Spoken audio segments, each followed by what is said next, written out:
کہنا تو میں نے ہے ہی, کیونکہ سامنے عمر فاروق ہیں, لہذا پر میں کہہ دیتی ہوں میں نے دیا خزانے کو. حضرت عمر نے جمع کرا لیا. میں یہ کیا بات ہوئی, میرے گھر والے جو مرضی کریں, ان کا معیار زندگی جس طرح کا مرضی ہو.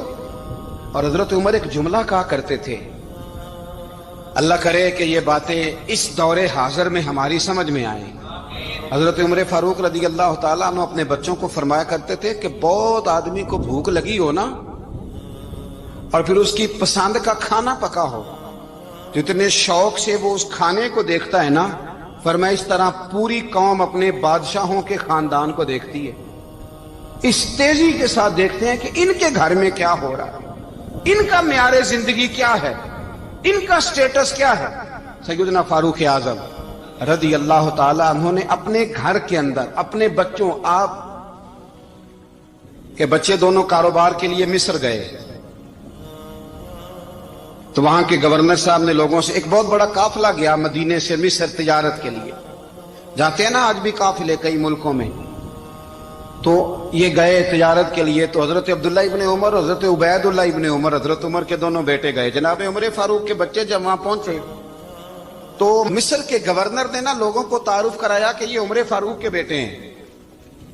یہ حضرت, یہ چودھری کے بیٹے کو کون بتاتا ہے کہ تو چودھری کا بیٹا ہے؟ باہر والے بتاتے ہیں, گھر والے جی. اور سیٹھ صاحب کے بیٹے کو کون بتاتا ہے کہ تو سیٹھ صاحب کا بیٹا ہے؟ اور مالک کو کون بتاتا ہے کہ تو مالک کا بیٹا ہے اور یہ کرایہ دار ہے؟ یہ کون بتاتا ہے؟ یہ سوچ ہم دیتے ہیں بچوں کو. چودھری اور کمی کی سوچ, امیر اور غریب کی سوچ, مالک اور کرایہ دار کی سوچ, گھر کے مالک کی اور کام کرنے والے کی سوچ, یہ ہم دیتے ہیں. یاد رکھنا, یہ ہم دیتے ہیں, یہ ہمارا مزاج ہے, یہ باہر سے نہیں آتی. تو کوئی شہزادہ ہے, تو سیٹھ ہے, تو نواب ہے, یہ سوچ باہر سے نہیں آتی. یہ اماں سوچ دیتی ہے, اماں, یہ ابا سوچ دیتا ہے. اور پھر جب تباہی اترتی ہے تو اس کے ذمہ دار بھی باہر والے نہیں ہوتے, گھر والے ہوتے ہیں, گھر والے. ہمارے بچوں کی طبیعتوں پر زیادہ نقش باہر والوں کا نہیں ہوتا, گھر والوں کا ہوتا ہے. یاد رکھیے گا. حضرت عمر فاروق رضی اللہ, بچے ہیں, شہزادے ہیں, وہ کاروبار کرنے گئے اور وہاں لوگوں نے بتایا گورنر صاحب نے کہ یہ فاروق اعظم کے بچے, امیر المومنین کے. لوگوں نے ان سے زیادہ مال خریدا, تجارت میں زیادہ نفع ہوا. ظاہر ہے کہ وہ آپ کے جو اللہ خیر کرے حکمران ہیں, ان کے کاروبار کتنے ملکوں میں ہیں, کس بنیاد پر ہیں؟ وہ صرف اس بنیاد پر کہ وہ حکمران رہے, ان کے لیے آسان تھا بڑے لوگوں سے تعلقات بنانا. حضرت عمر فاروق رضی اللہ تعالیٰ عنہ کے بچے ڈھیروں مال کما کے جب واپس آئے نا, تو حضرت عمر سے آ کے بچوں نے بطور محبت کا, ابا جی اللہ نے بڑا ہی فضل کیا ہے, بڑا مال کمایا الحمدللہ, یہ دیکھیں کتنا نوازا ہے. تو حضرت عمر کہنے لگے سارے قافلے نے اتنا ہی کمایا, سارے قافلے نے اتنا ہی کمایا؟ تو حضور نہیں, سارے قافلے نے اتنا نہیں کمایا, سب کو اتنا نہیں ملا. وہ تو وہاں گورنر صاحب نے لوگوں کو تعارف کرایا تھا کہ یہ عمر کے بچے ہیں, تو لوگوں نے پھر ہم سے بڑا ہی خریدا. تو حضرت عمر فرمانے لگے ٹھیک ہو گیا, میں بات سمجھ گیا, اس طرح کرو جو تمہاری اصل زر تھی نا, جو راز تھی, وہ رکھ لو, اور باقی سارا مال مال خزانہ میں جمع کرا دو. اس لیے کہ یہ تم نے تجارت نہیں کی, یہ تم نے اپنے باپ کا نام بیچا ہے, یہ تم نے امیر المومنین کے بیٹے ہونے کا فائدہ اٹھایا ہے. فرمایا یہ تمہارا نہیں حق, یہ مسلمانوں کا ہے, اس لیے کہ یہ مال تم نے محنت سے نہیں کمایا, یہ باپ کی کرسی کا فائدہ اٹھایا ہے. اور فرمایا اگر تم نے مال جمع نہ کرایا تو میں مال بھی لے لوں گا زبردستی اور کوڑے بھی ماروں گا, ڈبل سزا دوں گا. مرضی سے جمع کراؤ گے تو کوڑوں سے بچ جاؤ گے. بڑے بیٹے نے تو جمع کرا دیا, تو چھوٹا تھوڑا پریشان ہوا. تو حضرت عبداللہ ابن عمر چھوٹے کا ماتھا چوم کے کہنے لگے بیٹے چپ کر کے جمع کرا, یہاں بھی فخر کر کے ہم عمر کے بیٹے ہیں, اور قیامت میں بھی فخر کریں گے کہ ہم فاروق اعظم کے بیٹے ہیں. یہاں بھی ناز کریں گے اور وہاں بھی ناز کریں گے کہ عمر کے بچے ہیں. ہمارے باپ نے خود بھی حلال ہی کھایا ہے, اور جب ہماری کمانے کی باری آئی ہے تو ہمیں حکم بھی حلال کھانے کا دیا. بھائی ہمارا مزاج نہیں. بچہ جب لے کے آتا ہے 2 لاکھ روپیہ تو کبھی پوچھے کہاں سے آیا ہے؟ جب وہ پہلے دن غلط دوستوں کے پاس جا کے بیٹھتا ہے تو کبھی نکالا ہے گھر سے اسے. یہ بہت سارے خمیازے ہمیں اس لیے بھگتنے پڑتے ہیں کہ ہم ابتدا میں سوراخ بند نہیں کرتے، جب اس میں شگاف پڑ جاتا ہے، سیلاب آتا ہے تو ہمیں ہوش آتی ہے۔ حضرت عمر نے اپنے گھر میں نگرانی رکھی، کڑی نگرانی۔ زیادہ نماز گھر میں پڑھتے تھے حضرت عمر، نفلی نمازیں زیادہ کیوں بلا؟ بھائی یاد رکھیں کہ آپ نے اگر سجدہ کرنا ہے تو بچہ لیٹ جائے گا، وہ اسے پتا کوئی نہیں سجدہ کیا ہے۔ لیکن جب گھر میں کبھی قرآن ابا جی کھول لینا، جب ابا جی کا موڈ بن جائے نا لیکچر دینے کا، وہ گھر میں شروع ہو جاتے ہیں، کہتے ہیں آپ لوگ نماز نہیں پڑھتے اس لیے میرے کاروبار میں برکت کوئی نہیں، تم سویرے قرآن پاک نہیں کھولتے تو میں تباہ ہو گیا۔ تو میاں آپ نے کب گھر میں قرآن پاک کھولا تھا؟ آپ نے کب نماز پڑھی؟ آپ نے کب گھر کے اندر اللہ رسول کا ذکر کیا تھا؟ آپ نے کب حدیث چھیڑی؟ آپ نے بھی تو گھر کے اندر جب بھی آپ آئے ہیں تو آپ نے وہی کچھ کیا جو دنیا دار کرتے ہیں۔ آپ بھی تو اپنا موبائل لے کے الگ کونے میں بیٹھ گئے، آپ نے بھی تو کہا ہے کہ اب تمہارے چینل ختم، اب میری مرضی والا چلے گا۔ تو جو آپ نے کیا ہے بچے بھی وہی کام کریں گے۔ آپ نے بھی گپ شپ لگائی ہے تو وہ بھی لگا رہے ہیں۔ یہ سمجھ لیں جو کام آپ کریں گے آپ اپنے بچوں کی سیرت میں اس کا جلوہ دیکھ لیں گے۔ بڑی پکی سی بات ہے کہ آپ کو بچے کی عادتیں دیکھ کے سمجھ آ جائے گی کہ میں بھی یہی کرتا تھا اور یہ بھی۔ حضرت عمر فاروق رضی اللہ تعالیٰ عنہ وصال فرما گئے تو آپ کے وصال کے بعد حضرت عثمان غنی رضی اللہ تعالیٰ عنہ نے آپ کی ایک بیوہ سے نکاح کیا، حضرت عمر کی ایک بیوہ سے۔ جب وہ آپ کے نکاح میں آئی تو کہنے لگی حضرت عثمان غنی سے کہ حضور نہ تو میں خوبصورت ہوں اور نہ میں جوان ہوں، نہ آپ کی کوئی خدمت کر سکتی ہوں، میرے ساتھ نکاح کرنا سمجھ میں نہیں آیا۔ کیا شاندار جواب دیا حضرت عثمان غنی نے، کیا خوبصورت جواب دیا۔ فرمانے لگے میں نے اس لیے نکاح نہیں کیا کہ مجھے تمہارے حسن سے دلچسپی تھی یا تمہاری خدمت کی ضرورت تھی، میں نے تو اس لیے نکاح کیا ہے کہ مجھے بتاؤ عمر فاروق گھر کے اندر اپنے رب کی عبادت کس طرح کرتے تھے، وہ قرآن پاک کس طرح پڑھتے تھے، وہ رویا کیسے کرتے تھے، استغفار کا طریقہ کیا، کس وقت کس انداز میں وہ اپنے رب کو یاد کرتے تھے۔ اس لیے کہ عمر کئی دفعہ گھر سے آتا تھا تو میں اس کے چہرے پر نور دیکھا کرتا تھا، میں روشنی دیکھتا تھا، ایک معیار دیکھتا تھا۔ نکاح اس لیے کیا ہے کہ مجھے عمر کی جو گھر کے اندر کی عبادت ہے اس سے آگاہ کرو، تاکہ عثمان غنی بھی چاہتے ہیں اس طرح کے عمل کرو جس طرح کے عمر فاروق کر کے گئے ہیں۔ بھائی جب تک ہم اپنے گھر میں وہ توجہ نہیں دیں گے، وہ مزاج دیکھیں نا، ہمارے گھروں میں جب نقشہ پاس ہوتا ہے تو ٹی وی لان بھی اس میں ہوتا ہے، ڈرائنگ روم بھی ہوتا ہے، نماز کی جگہ بھی ہوتی ہے نقشے میں۔ صحابہ جب گھر بناتے تھے تو ایک مسجد بیت کا نقشہ پاس کرتے تھے، ذہن میں رکھتے تھے کہ یہ کونا نماز کے لیے، وہاں جوتے لے کے کوئی نہیں جائے گا، وہاں نماز پڑھی جاتی تھی، عورتیں وہاں اعتکاف کرتی تھی۔ ٹی وی لان تو آ گیا ہے اور گھر کے اندر ٹی وی رکھنے کے لیے تو ایک کمرہ الگ سے بنا دیا گیا ہے، اور اب جو نئے نقشے پاس ہو رہے ہیں اس کے اندر گھروں کے اندر جگہ بنائی گئی ہے جہاں کمپیوٹر رکھے جائیں، اور بچوں کے لیے وائرنگ ہوگی نیچے تاکہ انہیں کوئی مشکل درپیش نہ ہو۔ یہ ساری چیز ہم نے نہانے کے لیے گھروں کے اندر اتنے بڑے واش روم بنائے ہیں کہ لگتا یہ ہے کہ سوائے نہانے کے اور کام ہی نہیں کوئی گھر میں ہوگا۔